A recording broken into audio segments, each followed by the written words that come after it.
Hello everyone, welcome back to my channel Bindass blog আৰু মই যাবলৈ ওলাইছো ভ্যাকচিন লবলৈ তেন্তে বলকচোন ভ্যাকচিনটো লৈ আহো আৰু ভিডিওটো কি হ'বলৈ গৈ আছে নাজানো কিবা এটা হ'বগে কিন্তু কি হয়গে আপোনালোকে চাই থাকক তেন্তে বলক বেছি কথা কৈ নাথাকি ভিডিওটো আৰম্ভ কৰোঁ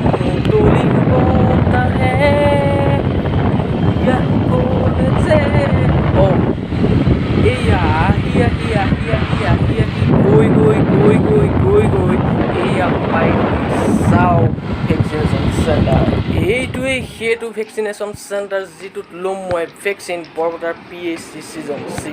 ইয়াত জুখিলোঁ টেম্পাৰেচাৰ ওলাল নিগেটিভ তেন্তে টেনশ্যন নাই ল'ব পাৰিমেই আৰু এইখন দি দিলোঁ ফাৰ্ষ্ট ড'জ লোৱাৰ প্ৰভিজনেল চাৰ্টিফিকেটখন যিহেতু ভেকচিন ল'বলৈ ছেকেণ্ড ড'জৰ এইখন জমা দিব লাগিব আৰু যদি কাৰোবাৰ নাম বা কিবা ঠিকনা ভুল হৈ আছে তেনেহ'লে যি ডকুমেণ্টছ দি ফাৰ্ষ্ট ড'জ লৈছিলে সেই ডকুমেণ্টছ ইয়াৰ লগত এটা জেৰক্স কপি দি দিব আৰু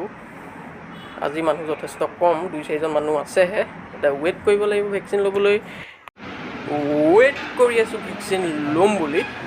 যিহেতু 10জনীয়া এটা গ্ৰুপ হ'লেহে ভেকচিন ষ্টাৰ্ট হয় ভেকচিন দিয়ে সেইটো কাৰণে ৰৈ আছোঁ 6জনমান হৈছে আৰু 4জনমান গোট খালে ভেকচিনটো ল'ব পাৰিম আৰু তাতে ওপৰত যিহে গৰম ফেন চেন নাই মাই গড লাহেকৈ দিব দেই বাইদেউ উপায় নোহোৱাতে লৈছোঁ আৰু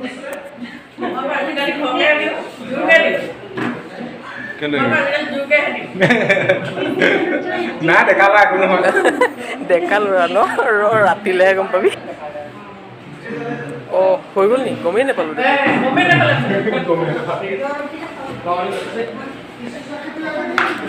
ভেকচিন লৈ ওলাই আহিলোঁ তেন্তে বলক ঘৰত গৈ লগ পাই আছোঁ পাই গ'লোহি ঘৰ তাৰপিছত মায়ে দিলে এটা ডিম আৰু এগিলাচ গাখীৰ ডান তেন্তে এইখিনি ফিনিছ কৰি লওঁ তাৰপিছত আপোনালোকক লগ পাই আছোঁ ভেকচিন লৈ আহিলোঁগৈ ঘৰ পালোহি ঘৰ পাই এগিলাচ গাখীৰ আৰু এটা ডিম খাই ল'লোঁ আৰু ভাত খাম অকণমান দেৰিকৈ খাম যিহেতু ভেকচিনটো লোৱাৰ পিছত প্ৰটিনযুক্ত খাদ্য খাব লাগে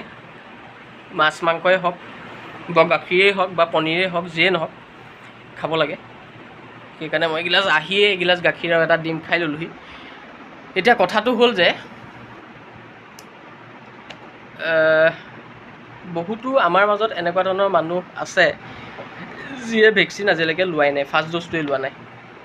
তেনেকুৱা ধৰণৰ একো কথা নহয় একচুৱেলি মানুহবিলাকে কিয় লোৱা নাই মানে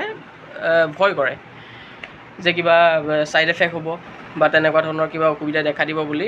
ভেকচিনটো ল'বলৈ নাযায় কিন্তু তেনেকুৱা ধৰণৰ একো কথা নাই সেইবিলাক ভুল নকৰিব আপোনালোকে দেখিলেই মই নিজেই ভেকচিনটো গৈ লৈ আহিলোঁ আৰু ভিডিঅ'টোত আপোনালোকক দেখুৱাবলৈ চেষ্টা কৰিলোঁ আৰু আমাৰ মাজত এনেকুৱাও বহুত মানুহ আছে যে কিছুমানে ভাবে যে মই ভেকচিন ল'লোঁ মোক কৰোণাই নাপায় মই সম্পূৰ্ণৰূপে বিপদমুক্ত তেনেকুৱা ধৰণৰ একো কথা নাই একচুৱেলি আমাক ভেকচিনটো কিয় দিয়া হৈছে যাতে আমাৰ বডিৰ ইমিউনিটি ছিষ্টেমটো ষ্ট্ৰং হয় যাতে আমি ভাইৰাছটোৰ লগত ফাইট কৰিব পাৰোঁ সেইকাৰণে আমাক ভেকচিনটো দিয়া হৈছে আৰু তেনেকুৱা ধৰণে মনত যিকোনো কথা ভাবি নাথাকিব ভেকচিনটো লওক সুস্থ হৈ থাকক বিপদমুক্ত হওক নিজৰ লগতে নিজৰ পৰিয়ালটোকো বিপদমুক্ত কৰক যিহেতু ভেকচিন এনেও ল'বই লাগিব সেয়াই কওঁ আৰু ভিডিঅ'টো এটা ইনফৰ্মেটিভ টাইপ ভিডিঅ' হ'ল বুলিয়ে মই ভাবিছোঁ কিন্তু সেইটো আপোনালোকে কমেণ্টত জনাব কেনেকুৱা পালে মই আৰম্ভণিতে কৈছিলোঁ যে ভিডিঅ'টো কৰিবলৈ লৈছোঁ কিন্তু কি হ'বগৈ ময়ো নাজানো একচুৱেলি ভিডিঅ'টোত কি হ'বগৈ সেইটো ময়ো নাজানো কিন্তু কিবা এটা হ'লগৈ কিন্তু কি হ'লগৈ সেইটো আপোনালোকে কমেণ্টত জনাব কেনেকুৱা পালে চাই আৰু যদি ভাল পালে তেনেহ'লে লাইক কমেণ্ট শ্বেয়াৰ ছাবস্ক্ৰাইব এইখিনিতো জানেই আৰু কি কৰিব লাগিব কৰি দিব যদি ভাল পালে ভিডিঅ'টো চাই তেন্তে আজি বহুত বেছি দীঘলীয়া নহয় ভিডিঅ'টো এটা শ্বৰ্ট ভিডিঅ' তেন্তে নতুন এটা ভিডিঅ'ৰ সৈতে আপোনালোকক লগ পাম আজিলৈ কিলেন বাই